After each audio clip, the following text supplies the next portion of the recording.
My name is Ava Parker, and I never thought a simple food delivery would end with someone in handcuffs, least of all my own neighbor.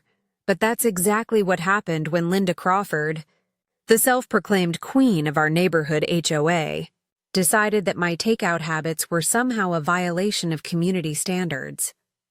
It all started about 3 months ago, right after I moved into Willow Creek Estates, a picture-perfect suburban neighborhood where every mailbox matches, every lawn is trimmed exactly the same length, and every homeowner smiles like they're auditioning for a Stepford reboot. I work from home as a graphic designer, which means I rely on delivery food way more than I should. After an exhausting week of deadlines, I decided to treat myself to my favorite meal from a high-end steakhouse. When the delivery notification popped up, "Your driver has arrived," I could practically smell the food through my screen. But after 5 minutes, no knock. No doorbell. I refreshed the app and froze. The photo showed my food all right, but sitting on someone else's doorstep. I called the driver immediately. He sounded confused. The lady said she was expecting it. She even gave me your name when I asked. That was the first time I met Linda Crawford. Late 50s, silver blonde hair styled into a razor-sharp bob, and an attitude that could cut glass. As HOA president, she patrolled Willow Creek like a dictator in designer heels. I recognized her blue front door from the photo, so I walked 3 houses down. When she opened the door, the aroma of my steak hit me in the face. "Excuse me," I said politely. "I think my food was delivered here by mistake." She smiled, tight and fake. "Oh, I'm afraid that's impossible," she said. "Deliveries after 6 p.m. are against HOA policy. Section 10.4 of the Community Guidelines." I blinked. "That's not a real rule." "It is now," she said coolly. "And as HOA president, I've disposed of your order properly. You'll receive a written notice tomorrow." Then she shut the door. I stood there, stunned and starving. The next morning, a formal violation notice appeared in my mailbox, printed, stamped, and signed by Linda herself. Over the next few weeks, things got worse. Every time I ordered delivery, somehow Linda intercepted it. She told drivers I'd canceled, claimed the food violated community standards, or pretended to be my spouse so she could accept the order. I lost nearly $300 in meals before I decided I'd had enough. So, I set a trap. I ordered a massive dinner, over $500 worth, from an upscale French restaurant.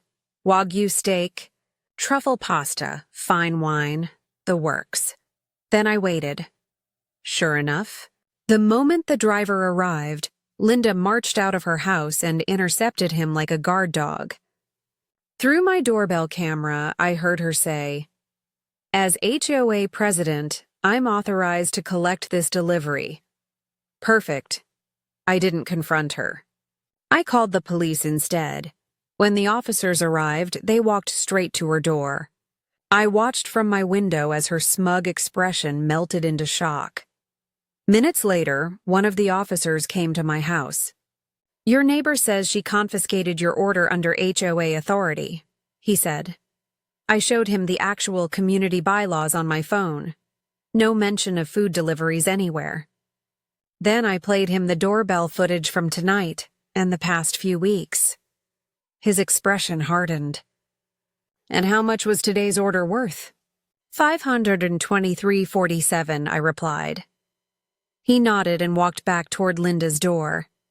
5 minutes later, I watched as Linda Crawford, Queen of Willow Creek, was handcuffed and placed in the back of a police car. Later that night, the officer returned. "She's being charged with grand larceny," he explained. "We found all your food in her refrigerator, including the wine." Word spread fast. The next evening, an emergency HOA meeting was held, standing room only, one by one. Neighbors spoke up about Linda's years of bullying and rule enforcement. Someone mentioned how she once fined a family for leaving Halloween decorations up too long. When it was my turn, I didn't say a word. I just played the video clips from my doorbell camera. That was enough. The board voted unanimously to remove her as president and launch a full audit of HOA finances. 2 days later, Linda showed up at my door. No makeup, eyes puffy, voice trembling. "My attorney says I need to make restitution," she murmured, handing me an envelope thick with cash. "This covers everything you lost, plus interest." "Thank you," I said quietly. She hesitated. "You don't understand. I could lose my license, my career, my reputation." For once, she looked like a person, not a tyrant. "I didn't want this," I told her. "I just wanted to eat my dinner in peace." Then my phone chimed, my lunch delivery. I smiled. "Excuse me," I said. "I think this one will actually make it to my door."